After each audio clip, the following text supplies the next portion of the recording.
오늘 우리에게 주신 하나님의 말씀은 누가복음 3장 7절에서 17절의 말씀입니다. 시약성서 92면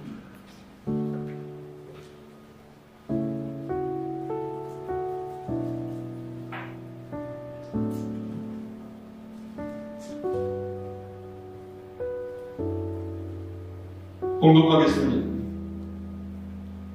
요한이 세례받으러 나오는 우리에게 이르되 돕다이 자식들아 누가 너희에게 일러 장차올 진노를 피하라 하더냐.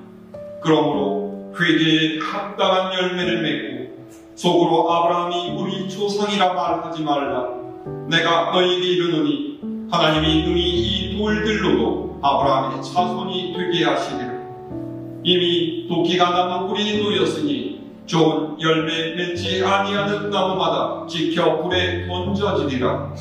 우리가 물어 이르되 그러면 우리가 무엇을 하리이까?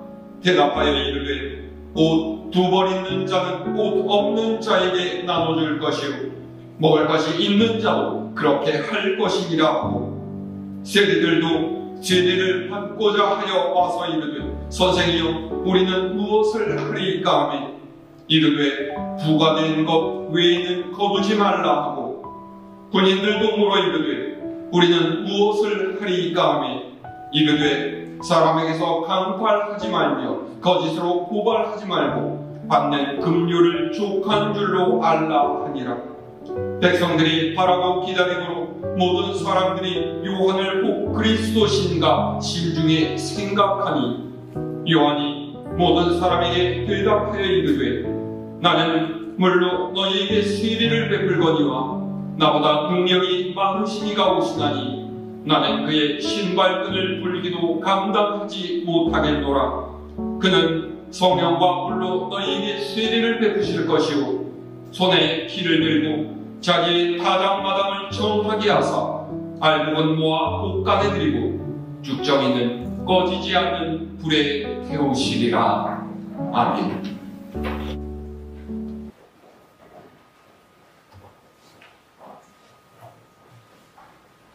대림절 두 번째 주일입니다.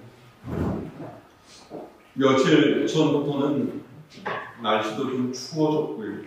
그래서 본격적인 겨울 성탄의 계절이 시작되었구나 하는 그런 느낌이 들었습니다.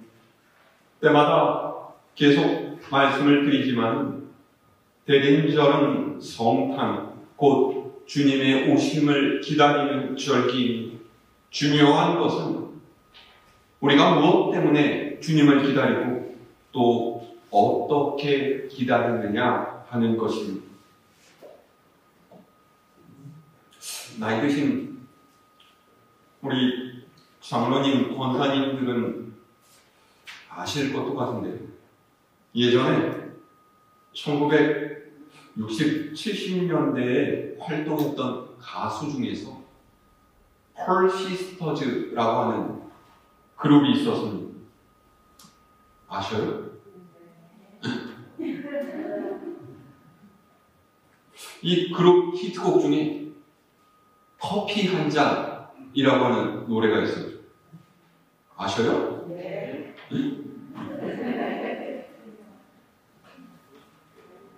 가사가 이래요.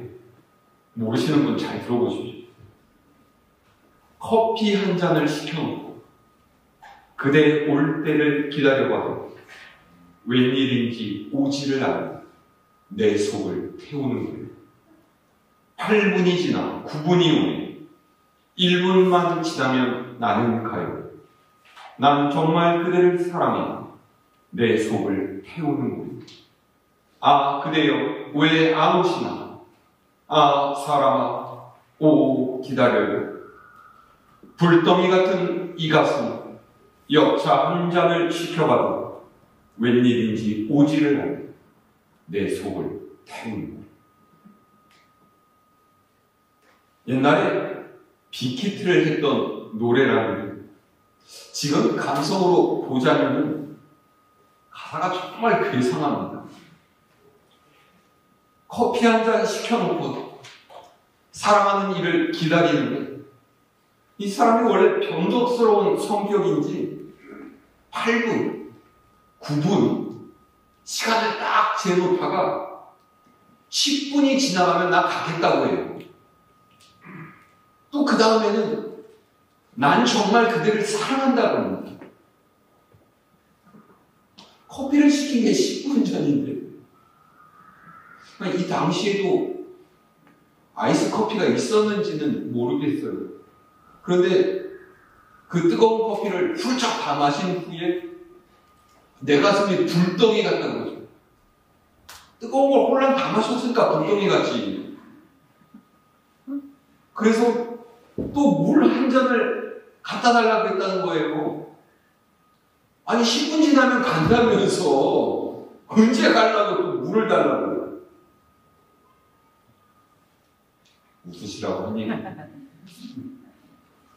사랑하는 이를 기다리는 사람의 심정이 이렇게 애타고 간절하다 이런 뜻이겠죠.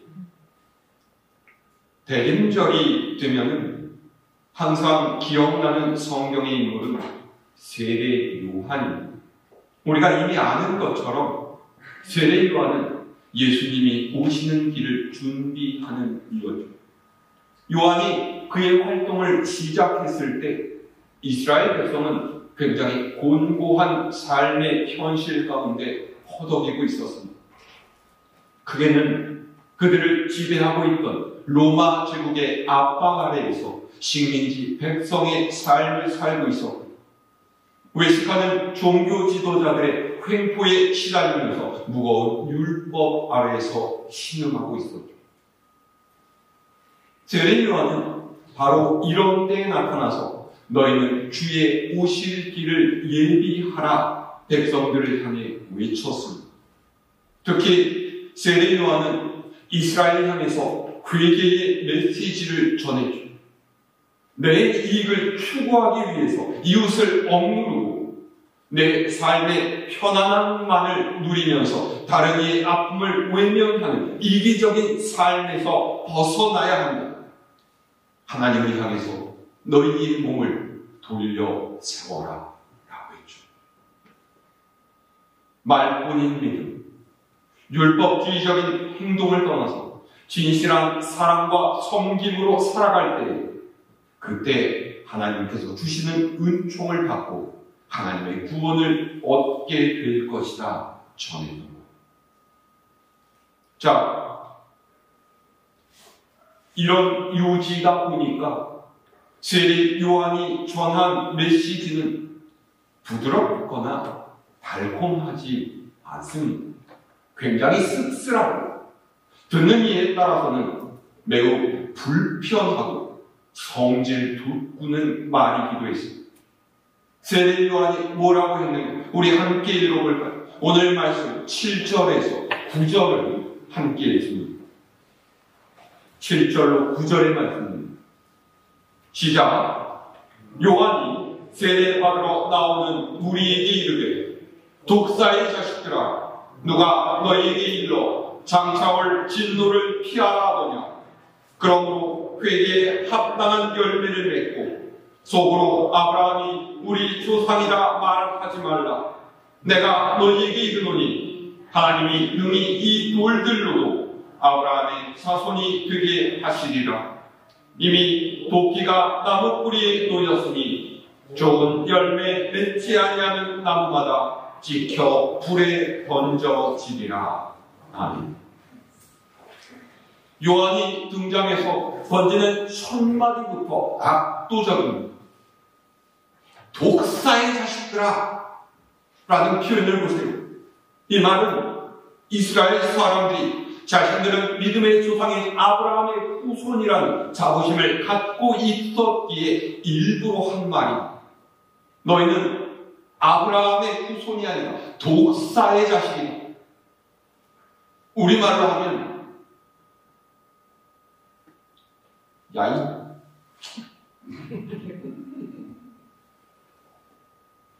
그냥 쌍욕이에요.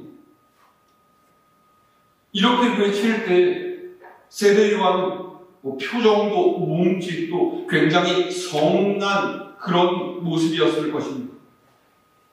세상에서 가장 무서운 사람은 가진 것이 없어서 잃을 것 없는 사람이라고 하지 않습니까?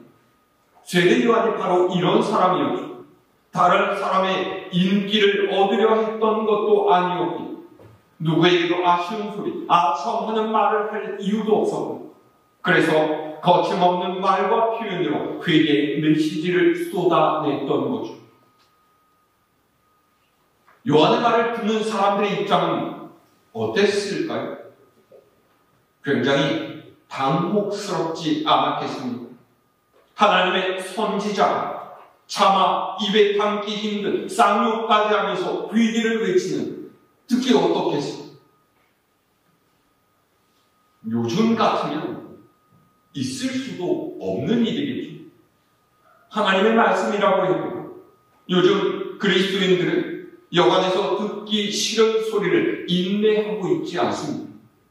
목사라고 해서 자꾸 가시처럼 찔러대는 소리만 한다면 아마 교회인들 그 교회를 다 떠나버리고 말 거예요. 그런데 세례 요한의 말을 듣는 이들은 불편한 심정을 감수하면서 그 자리를 지켰어요. 이것이 핵심입니다. 사실 우리의 신앙생활은 불편함과 굉장히 밀접한 관련이 있습니다. 세례 요한이나 예수님의 삶을 떠올려보세요. 제대로 된 거처도 없이, 머리 둘 곳도 없이 하나님의 일을 하느라고 온갖 고생을 사서 하지 않았습니다. 재산을 모아서 부유한 삶을 산다든지 혹은 문명의 이기를 누린다든지 그런 것과는 전혀 거리가 멀었죠. 오직 하나님의 말씀을 전하고 하나님의 뜻대로 산다는 그 사명감만으로 세상의 권력에 맞서서 예수님과 세례 요한에게서 드러나는 이미지, 이런 거죠. 오늘 말씀 속 세례 요한을 찾아온 이들도 마찬가지입니다. 요한의 외침은 절대로 듣기 좋은 소리가 아니고 독사의 자식들이라는 말을 어떻게 달갑게 들을 수가 있겠습니까? 회개하지 않는다면 너희는 선택받은 민족, 아브라함의 후손이라는 말은 전부 다 거짓말이다 라는 신랄한 경고를 기분 좋게 받아들일 사람은 누가 있었겠습니까? 그럼에도 불구하고 사람들은 고개를 끄덕이면서 세례 요한 앞으로 나아갔다 하는 것.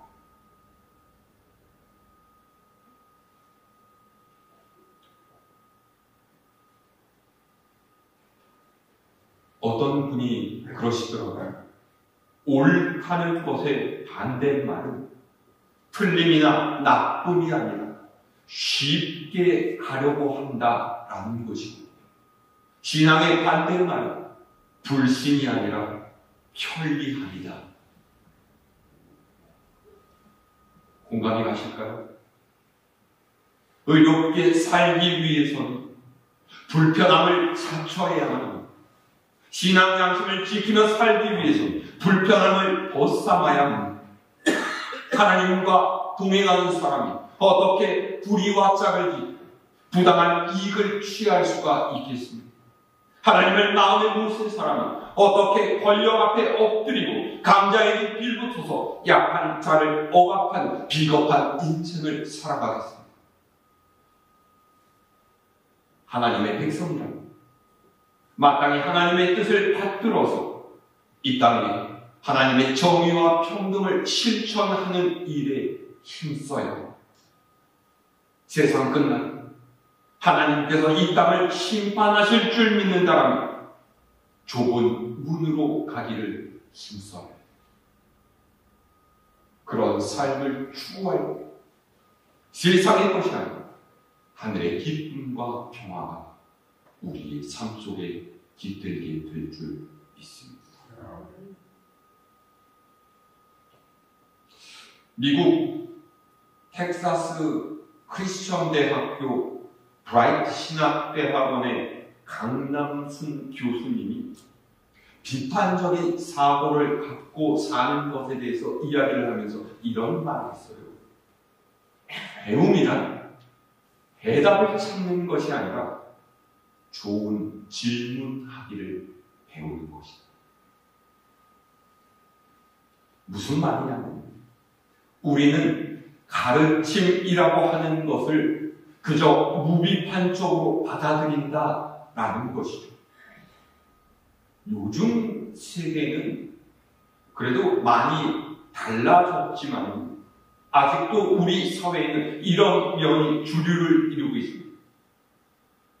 선생님이 1 더하기 1은 2라고 가르쳐주면 아무런 의심도 없이 그저 그런가 보다 그렇게 생각하고 만다라는 거죠. 가르쳐주는 일을 신뢰해서라기보다는 그냥 아무런 고민 없이 가르쳐주는 것이기에 그것을 그냥 진리로 받아들이고 이의를 제기한다든지 의문을 품지 않습니다. 그렇기 때문에 주입식 교육이라는 것이 생겨나고 오늘날의 우리 사회에서 질문한다라는 행위 자체가 불온한 것, 반항적인 것으로 취급될 때가 있습니다. 군대 다녀오신 남자분들 공감하실 것 같은데 군대 내 불문일 중에 하나는 선임 병사들에게 뭘 따져 물으면 안 된다는 거예요. 이건 왜 이렇습니까? 이런 질문 자체가 허용되지 않아요. 그저 고참이 시키면 시키는 대로 뭐든지 잔말 말고 해요. 그런데 비단 군대만 그런 것이 아니고 학교도 그렇고 회사도 그렇고 심지어는 교회 안에도 이런 모습들이 존재합니다. 물음표를 빼앗아버리는 이 사회 속에서 우리는 질문을 제대로 하는 방식을 배우지 못했어요. 우리 사회의 민주주의가 퇴보하고 가짜뉴스가 판을 치고 정치인들과 언론인들에게 선동당하는 근본적인 원인이 바로 여기 있습니다. 비판적으로 생각하고 좋은 질문을 던지는 방법을 익히지 못했기 때문입니다. 사람들 사이에서도 질문이 없으면 관계가 발전하지 못합니다. 내 앞에 있는 일이 호기심이 없고 궁금해하지 않으면 어떻게 친밀한 사귐을 가질 수가 있겠습니까? 강남순 교수님에 따르면 세상에는 좋은 질문과 나쁜 질문이 있다고. 나쁜 질문은 단순히 예와 아니오라고 하는 양자택일의 답을 요구하는 질문입니다. 이런 질문은 사람을 둘로 분리하죠. 맞다와 틀리, 옳다와 그릇되다. 그래서 오답을 선택한 이들은 마치 잘못된 인생을 사는 것 마냥 매도당하고 사회에서 소외되기 마련입니다. 반면에 서로의 입장을 존중하면서 모두를 깊은 생각과 묵상으로 이끄는 질문은 좋은 질문입니다. 오늘 말씀에서 요한에게 나온 사람들이 묻는 말을 보세요. 10절과 12절 그리고 14절에서 똑같은 질문이 반복되고 있습니다. 뭐라고 해요? 우리가 무엇을 하리까? 그렇죠. 우리가 뭘 해야만 합니까? 사람은 완전한 존재가 아니고 모두가 부족하고 연약한 존재죠. 이 사실을 인정해야만 좋은 질문을 할 수가 있습니다. 자신의 모자람을 인정할 때 사람은 성장해 갈 수가 있다. 이런 면에서 이들이 던지는 질문은 겸손하게 하나님의 말씀을 듣고 배우고자 하는 영혼의 물음이라고 할 수 있습니다. 이들의 질문에 세례 요한이 뭐라고 대답합니까? 요한이 처방하는 것은 급진적이거나 혁명적인 것이 아닌 사이비 교주의 말처럼 종말이 이제 멀지 않았으니 너희가 가진 것들 다 팔아서 나한테 바쳐라. 하늘의 기적만 일어나기를 바라보고 이제껏 현실에서 누리던 것들 다 갖다 버려라. 이렇게 이야기하지 않습니다. 뭐라고 해요? 다만 회개에 합당한 열매를 맺으라. 회개에 합당한 열매를 맺으라 라는 말은 지금 네가 서 있는 이곳이 거룩한 땅, 지금 살아가는 네 일상 속에서 선을 행하고 정의를 추구해 네 믿음을 일상의 삶에서 드러내라 이런 거예요. 자, 우리 11절 말씀도 함께 읽어볼까요? 11절 말씀 시작. 대답하여 이르되 옷 두 벌 있는 자는 옷 없는 자에게 나눠줄 것이요 먹을 것이 있는 자도 그렇게 할 것이니라 하고 아멘. 그러니까 세례 요한이 말하는 회개에 합당한 열매는 하나님의 사랑으로 이웃을 사랑하는 것, 주님의 마음으로 내 이웃을 돌보는 것입니다. 나 혼자 잘 먹고 잘 살면 된다 이런 얘기가 아니라 내게 있는 것을 나누어서 우리 함께 잘 살아보자 이런 것. 그리고 그것이 우리를 향하신 하나님의 뜻이다 라는 말. 세리와 군인들도 세례 요한에게 와서 묻죠. 우리는 무엇을 해야 하겠습니까? 요한의 대답은 거의 비슷해요. 자, 12절에서 14절 말씀도 읽어볼까요? 12절로 14절까지 시작. 세리들도 세례를 받고자 하여 와서 이르되 선생이여 우리는 무엇을 하리까 하니 이르되 부과된 것 외에는 거두지 말라 하고 군인들도 물어 이르되 우리는 무엇을 하리까 하니 이르되 사람에게서 강탈하지 말며 거짓으로 고발하지 말고 받는 급료를 족한 줄로 알라 하니라. 아멘. 세례 요한은 바깥이 아닌 안을 보라고 얘기해요. 내 삶의 모습이 어떤지, 내 이웃과의 관계가 어떤지를 살펴보라는 것이죠. 우리가 하나님께서 아름답게 지으신 이 세상을 망가뜨리고 있는 이들은 아닌지, 내 욕심을 채우려고 하는 이들이 다른 사람을 아프게 하고 한숨 짓게 하고 있지는 않은지 돌아보라는 거예요. 실제로 이 당시에 세리와 군인들은 부당한 이익을 취했습니다. 예수님께서 삭개오 같은 세리들과 함께 음식을 나누는 것을 보면서 바리새인들이 지휘자들에게 뭐라고 했습니까?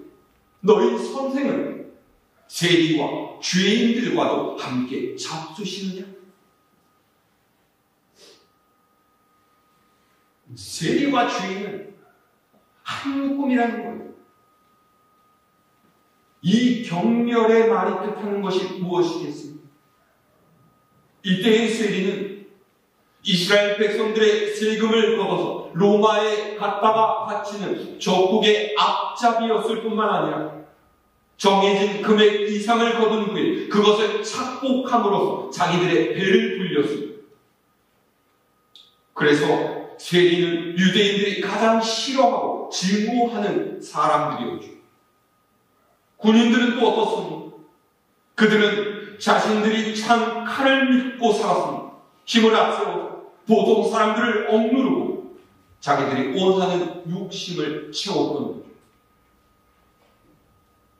그래서 요한이 말하는 것은 너희의 욕심, 너희의 죄가 너희를 하나님의 백성 되지 못하게 합니다. 하나님께서 원하시는 삶이 무엇이고 하나님께서 기뻐하시는 인생이란 무엇이고 너희가 그것을 안다면 실천하는 삶을 살아라. 그런 거죠. 구약의 선지자 미가는 이렇게 이야기를 했습니다. 사람아, 주께서 선한 것이 무엇임을 네게 보이셨나니 여호와께서 네게 구하시는 것은 오직 정의를 행하며 인자를 사랑하며 겸손하되 네 하나님과 함께 행하는 것이 아니냐. 아멘. 보십시오. 우리도 무엇이 옳은지 하나님께서 어떤 인생을 사랑하시는지 몰라서 못하는 것이 아니지 않습니까? 다 알아요. 그런데 제가 대림절에 하필이면 이 무시무시한 세례 요한의 메시지를 전하는 이유가 무엇이겠습니까? 평소에는 못하더라도 적어도 이때만이라도 이 부족하고 모자란 우리를 사랑하셔서 이 땅에 오신 주님을 생각해서라도 그 사랑을 나누면서 살자. 이제껏 욕심대로 살아왔던 우리의 모습을 돌아보면서 우리에게 베푸신 하나님의 은혜를 이웃에게 흘려보내면서 지내보자라는 것입니다.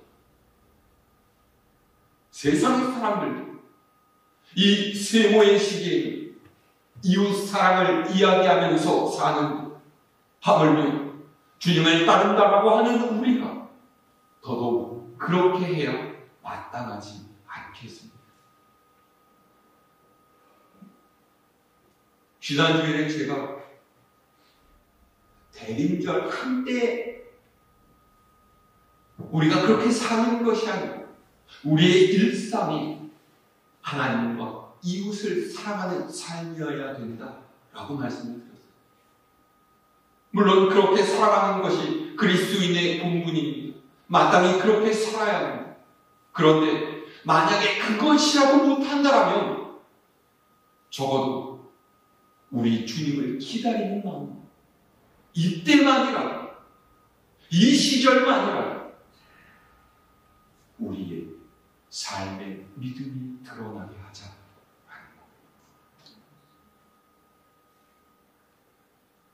보십시오. 세례 요한은 그의 마지막 말을 오실 주님에 대한 선포로 마무리하고 있습니다. 자, 16절에서 17절의 말씀 읽어볼까요? 시작.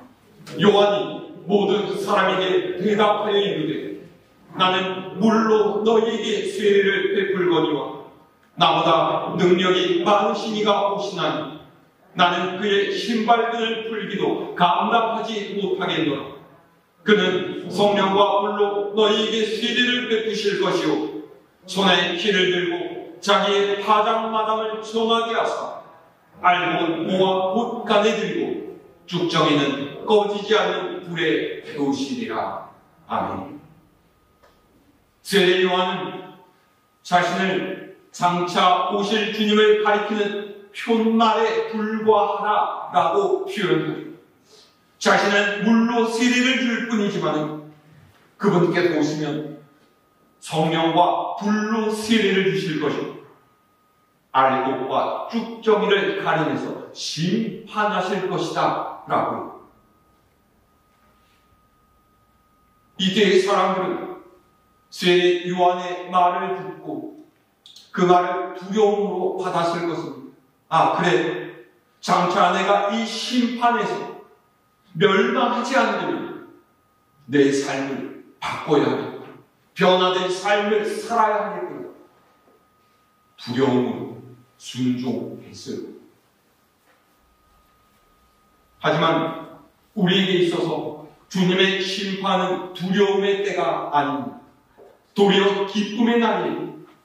하나님께서 우리의 수고와 애씀을 알아주시는 날이고 주님을 위해서 당했던 우리의 아픔과 괴로움들이 보상받는 때입니다. 그러니 우리도 세례 요한의 말을 귀담아 들어야 하지 않겠습니다. 편리함, 쉬운 것만을 찾지 말고 불편함을 감내하면서 하나님의 뜻을 이루기 위해서 우리 주님을 반겨받을 준비를 해야 되지 않겠습니까?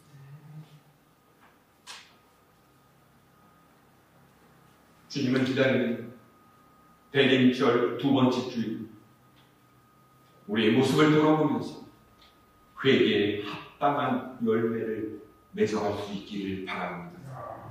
주님께서 무엇보다 기뻐 받으시는 이유는 믿음으로 살아가는 우리의 삶인 줄로 믿습니다. 이 한 주간 말씀 앞에서 겸손하게 우리의 옷깃을 여는 하나님께서 주신 은혜를 세상에 전 저와 여러분 모두가 될 수 있기를 우리 주님의 이름으로 축원합니다.